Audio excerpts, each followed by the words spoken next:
তড়িৎ বর্তনী। আজকে আমরা এই তড়িৎ সার্কিট বা তড়িৎ বর্তনী সম্পর্কে জানবো। এইসব কিছু জানার আগে প্রথমে আমাদের জানতে হবে যে তড়িৎ কি। তড়িৎ হলো এক প্রকার ঠিক আছে, তড়িৎ হলো এক প্রকার শক্তি যাকে আমরা চোখে দেখতে পাই না, কিন্তু এর ফলাফল আমরা বুঝতে পারি। যেরকম এটা চালিয়ে দিলাম, এর মধ্যে দিয়ে তড়িৎ গেল, আমরা বুঝতে পারলাম না। এইটা যে লাইটটা আমরা জ্বালালাম, এর মধ্যে দিয়ে যে তড়িৎটা গেল আমরা দেখতে পেলাম না, কিন্তু এর ফলাফলটা আমরা বুঝতে পারলাম। এবার আমাদেরই জানতে হবে যে এই তড়িৎ প্রবাহটা কি। আসলে তড়িৎ প্রবাহ হলো দ্রুত প্রবাহিত হওয়া মুক্ত ইলেকট্রনের প্রবাহ। এবার আমাদের জানতে হবে না মুক্ত ইলেকট্রনটা কি। প্রত্যেক পরিবাহী অসংখ্য পরমাণু দ্বারা গঠিত। আবার এই প্রত্যেক পরমাণু তিনটা কণা দ্বারা গঠিত: প্রোটন, নিউট্রন আর ইলেকট্রন।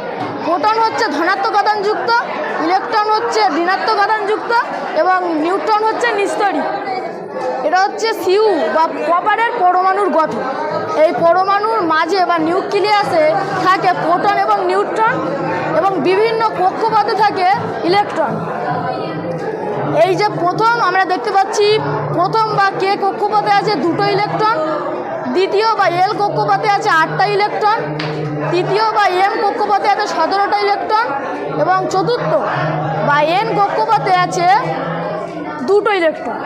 এই যে এম কক্ষপথে 18টা ইলেকট্রন থাকবার কথা, তাই জন্য এই যে শেষ কক্ষপথে 2টো ইলেকট্রন থেকে একটা ইলেকট্রন এই 17টার মধ্যে চলে আসে, সেটা 18টা হয়ে যায় এবং এই শেষে যে 2টো পড়ে থাকে সেটাই হলো মুক্ত ইলেকট্রন।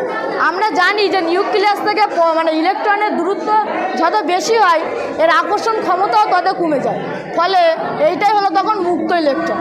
আর আমরা প্রথমেই জেনেছি যে পরিবাহী অসংখ্য পরমাণু দ্বারা তৈরি এবং একটা পরমাণু থেকে একটাই মুক্ত ইলেকট্রন পাওয়া যায়। সেহেতু অসংখ্য পরিবাহী পরমাণু থেকে অসংখ্য মুক্ত ইলেকট্রন পাওয়া যায়। আর কোনো একটা বাহ্যিক বল এই ইলেকট্রনগুলিকে একটা দিকে চালনা করে, এটাই হলো মুক্ত ইলেকট্রন বা মুক্ত ইলেকট্রনের প্রবাহ বা তড়িৎ প্রবাহ। এইবার আমরা জানবো তড়িৎ বর্তনী সম্পর্কে।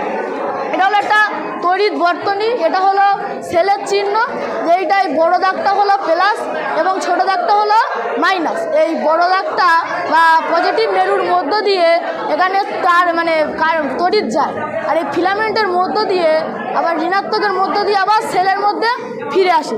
ঠিক সেইভাবে এখানেও এটা হচ্ছে একটা তড়িৎ উৎস বা ব্যাটারি।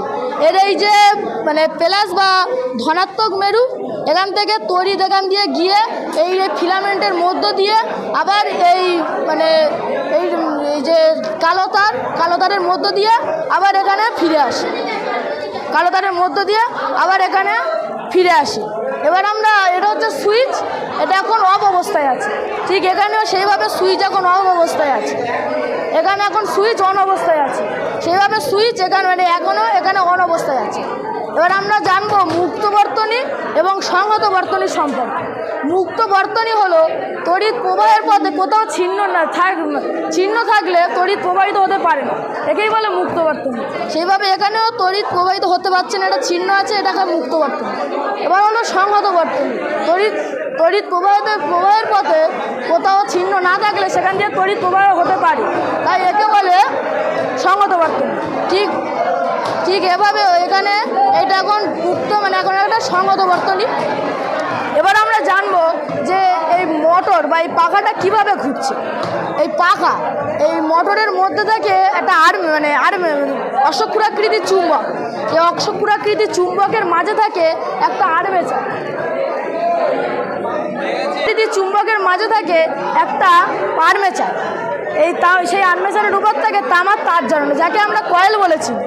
এবারে তড়িৎ প্রবাহ যখন আর্মেচারের মধ্যে যায় তখন তার চারপাশে একটা চৌম্বক ক্ষেত্র তৈরি হয়। তখন ওই অশ্বক্ষুরাকৃতির চুম্বকের প্রভাবে এই মোটরটা ঘুরতে শুরু করে এবং তখন এর সামনে লাগানো এই ব্লেডটাও তখন ঘুরতে শুরু করে এবং এই জন্যই এই পাখাটা ঘুরে।